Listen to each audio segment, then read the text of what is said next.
एक बहुत पहले एक किसी शायर ने एक गाना भी उस पे बनाया था कि मगर मेरे बेटे कचहरी न जाना, सब कुछ कर लेना लेकिन कचहरी मत जाना है। कई सारी मूवीज़ में आप लोग देखते हैं कि तारीख पे तारीख, तारीख पे तारीख, ये वाली जो विधा थी, उस विधा के नाते जो गांव का आदमी होता है बड़ा परेशान होता है। 6 बजे आता है, फिर 10 बजे कचहरी पहुंचता है, फिर वहाँ पहुंचता है तो उसको पता चलता है कि जज साहब छुट्टी पे हैं, या मेरे मैटर में डेट लग गई है, या वकील साहब छुट्टी पे हैं। अब इंडियन पीनल कोड की जगह भारतीय न्याय संहिता ने जगह ले ली है, इंडियन एविडेंस की जगह भारतीय साक्ष्य संहिता ने जगह ले ली है, और जो तीसरा क्रिमिनल प्रोसीजर कोड है उसकी जगह भारतीय नागरिक सुरक्षा संहिता ने जगह ले ली है कि आपकी जो गवाहियाँ होंगी वो भी ऑनलाइन माध्यम से हो जाएंगी। महिलाओं से संबंधित लगभग 37 धाराएं, कुल 37 धाराएं इसमें जोड़ी गई हैं। जो नए मामले 1 जुलाई 2024 रात 12 बजे से जितने भी नए मामले हैं वो नए जो कानून है इनकी तरह गवर्न होगा। नमस्कार, आप देख रहे हैं गांव जंक्शन और मैं हूं आपके साथ नैन्सी बाजपेयी।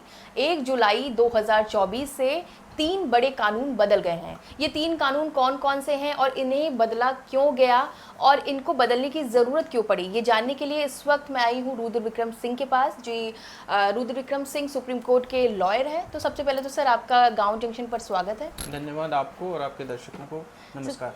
सर, जैसे कि गांव जंक्शन है, हमारी ये दायित्व तो बनता है कि हम ग्रामीण जो हमारा भारत है उन तक भी चीज़ें पहुंचाएं। तो जैसे जो 3 कानून बदले हैं वो ज़रूरत क्यों पड़ी, ताकि हमारे ग्रामीण जो दर्शक हैं वो भी अच्छे से समझ सकें कि इनकी बदलने की ज़रूरत क्यों पड़ गई। देखिए, भारत को गाँव का देश कहा जाता है और आपकी बड़ी अच्छी मुहिम है कि आप गाँव के लोगों को फोकस करते हुए ये समझना चाह रहे हैं, और बहुत अच्छी बात है क्योंकि देखिए जो सबसे ज़्यादा परेशान जो गांव का आदमी होता है अदालतों की कार्यवाहियों से, एक बहुत पहले एक किसी शायर ने एक गाना भी उस पर बनाया था कि मगर मेरे बेटे कचहरी न जाना, सब कुछ कर लेना लेकिन कचहरी मत जाना है। क्यों कहा गया था ऐसा? क्योंकि जो न्यायिक प्रक्रिया थी हमारे यहाँ, जो क्रिमिनल जस्टिस सिस्टम था, उसमें जो कई सारी मूवीज़ में आप लोग देखते हैं कि तारीख पे तारीख, तारीख पे तारीख, ये वाली जो विधा थी, उस विधा के नाते जो गांव का आदमी होता है बड़ा परेशान होता है। क्योंकि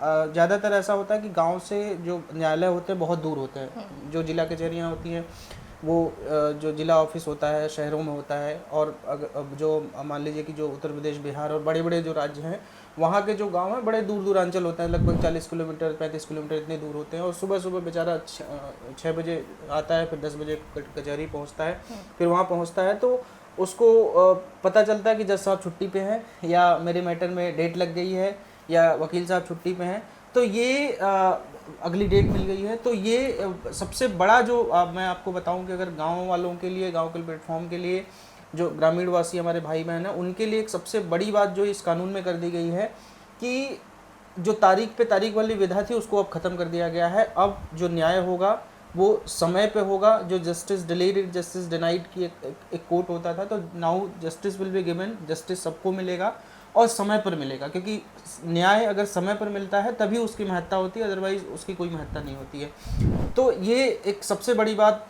मैं यही कहूँगा कि क्योंकि अब इसको अनिवार्य कर दिया गया कि कोई भी क्रिमिनल सिस्टम होगा, कोई भी ऑफेंस होगा, उसको 3 साल के अंदर अंदर उसको ट्रायल करके आपको ख़त्म करना होगा। 3 साल से कम की जो सजाएं हैं उनमें आप समरी ट्रायल कर सकते हैं, 3 साल के पहले भी आपको ख़त्म कर सकते हैं।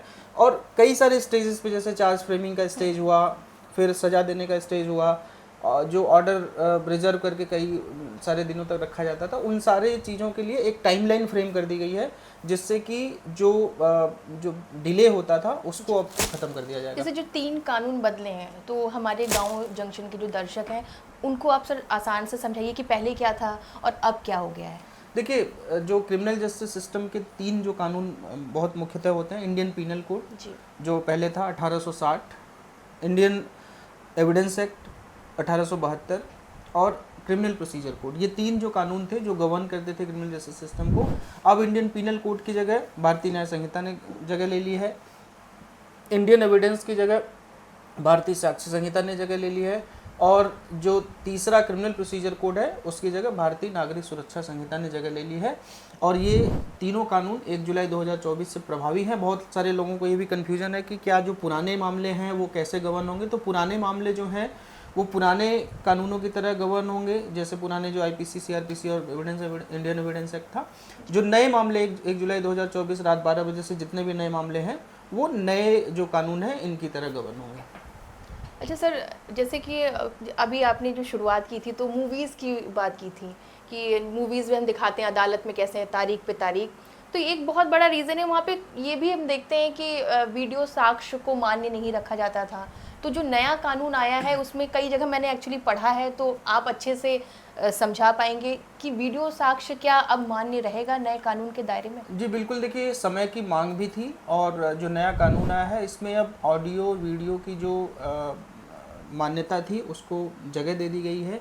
और यही नहीं, अब जो 7 साल से ऊपर की जो भी सज़ाएं हैं, जैसे मान लीजिए कोई मर्डर का कोई है, कोई रेप की सज़ा है जिसमें 7 साल से ऊपर की जो भी सज़ाएं होती हैं उनमें ये अनिवार्य कर दिया गया कि ऑडियो और वीडियोग्राफी पुलिस द्वारा की जाएगी।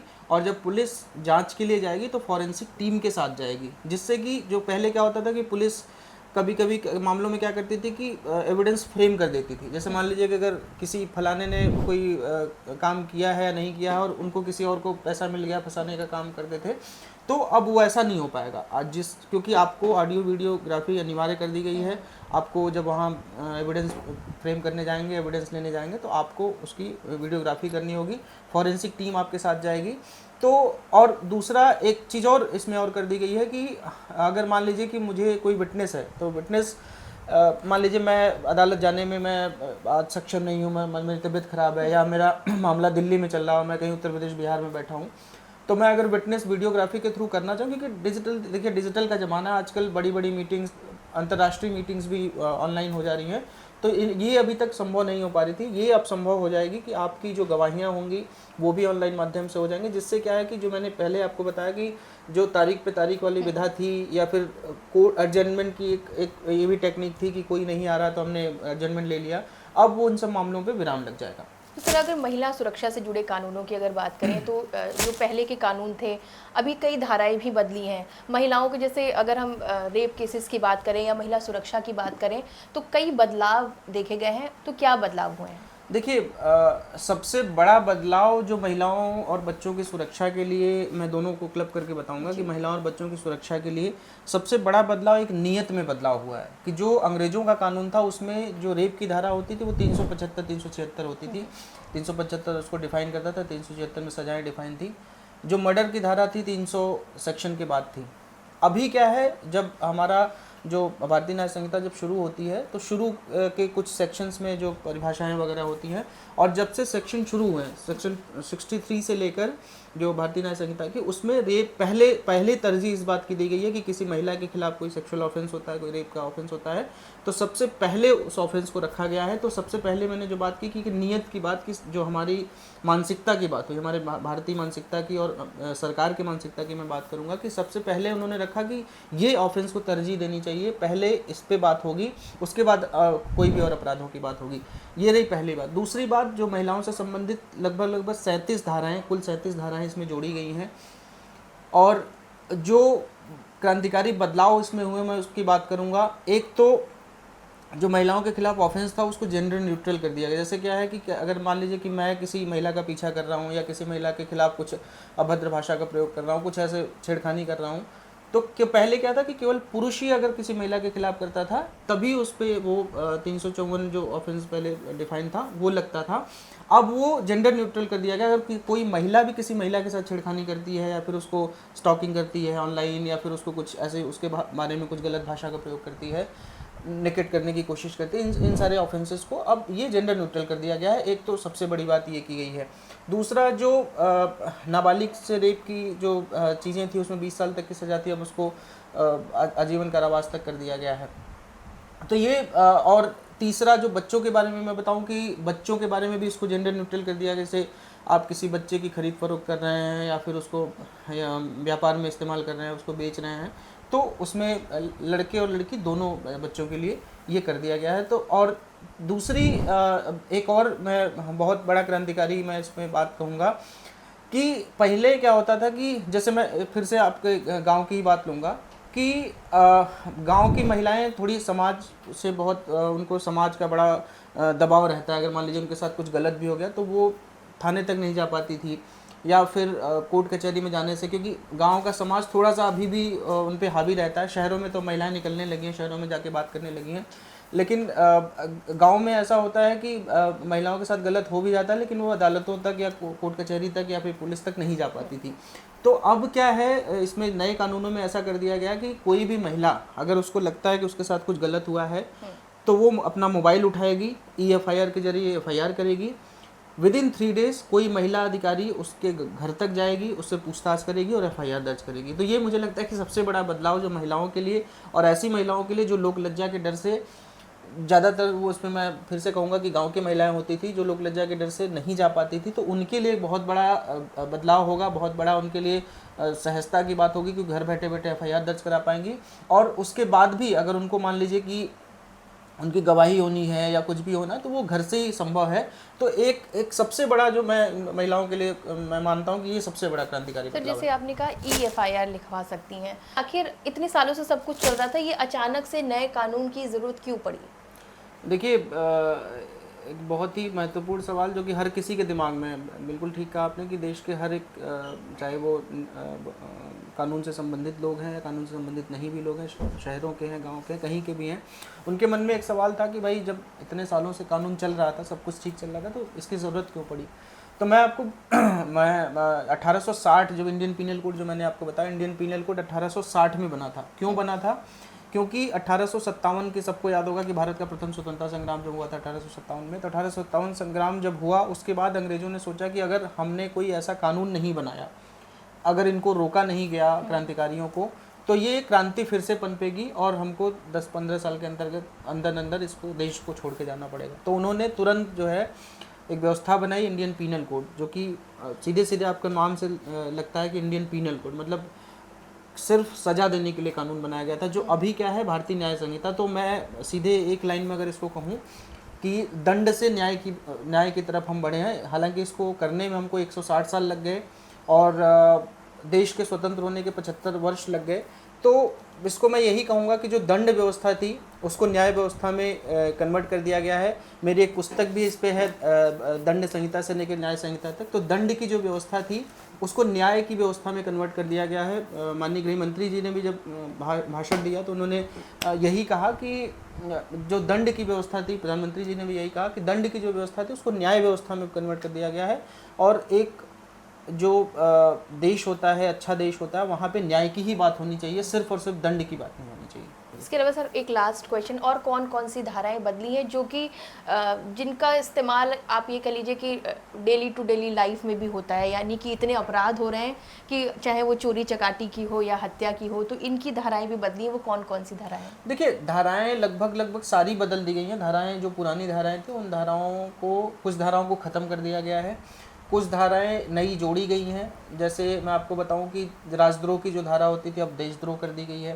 पहले आप, राजद्रोह का मतलब होता था आप किसी राजा के खिलाफ कुछ बोलते हैं, तो अब तो कोई राजा है नहीं, अब तो देश है। तो देश को तरजीह दी गई कि अगर आप देश के खिलाफ बोलते हैं तो उसकी जो 124A की धारा थी उसको निरस्त करके अब देशद्रोह की धारा आ गई है। जो मैंने आपको पहले भी बताया कि जो रेप वगैरह की धाराएं थी जो सब बहुत बाद में थी, उनको पहले सेक्शन 63, 64, 65 ये डिफाइन करते हैं। मर्डर की जो धारा थी 302, 300 सेक्शन डिफाइन करता था, 302 में उसमें सज़ा होती थी, अब वो 100, 101 में आ गई है। तो ये सारी धाराएं जितनी भी थी वो उनको एक प्रॉपर अनुक्रमणिका दे दिया गया है कि पहले जो मानव संबंधित अपराध हैं वो पहले होंगे, उसके बाद जो अन्य अपराध हैं, जो सरकार से संबंधित कोई अपराध है या फिर सरकारी संपत्ति को नुकसान पहुंचाने जैसा अपराध है जो उल्टा था पहले, तो अब उनको जो है थोड़ा सीधा कर दिया गया है और मानव संबंधी जो अपराध थे उनको पहले कर दिया गया। अच्छा, बतौर वकील अगर मैं आपसे एक सवाल करूं, आप इस कानून के बदलने को कैसे देखते हैं? देखिए, थोड़ी सी असहजता वकीलों को होगी, इसमें कोई डाउट नहीं है, क्योंकि पुराने मामले भी हमारे चल रहे हैं, नए मामले नए आएंगे, तो थोड़ी सी मेहनत ज़्यादा करनी पड़ेगी, असहजता होगी। लेकिन मैं आपको बताऊं कि जो वकील होता है वो चाहे अगर उसकी 90 साल की भी प्रैक्टिस हो जाती तो भी वो पढ़ता है। तो इसीलिए हम बोलते हैं कि प्रैक्टिस कर रहे हैं हम लोग। तो प्रैक्टिस के दौरान पढ़ना तो हमेशा पड़ता है, थोड़ा सा और पढ़ना पड़ेगा, जद्दोजहद उठानी पड़ेगी। लेकिन अगर अपने देश के कानून को पाने के लिए अगर थोड़ी सी मेहनत हम वकीलों को करनी पड़ी तो मुझे लगता है कि इसमें कोई दो राय नहीं होनी चाहिए। चलिए, बहुत बहुत थैंक यू हमसे बात करने के लिए। तो आपने सुना, देखिए 1 जुलाई से पहले जितने भी अपराध दर्ज हुए हैं उनको पुराने कानून के अनुसार ही उनको डील किया जाएगा और 1 जुलाई के बाद जितने भी केसेस दर्ज होंगे उनको नए कानून के तहत उनको डील किया जाएगा। इसके अलावा अगर आपको इन 3 नए कानून को लेकर कुछ भी कन्फ्यूजन है तो प्लीज़ कमेंट करें। गांव जंक्शन आपकी हर परेशानी को दूर करने की कोशिश करेगा। गांव जंक्शन के लिए नैन्सी बाजपेयी।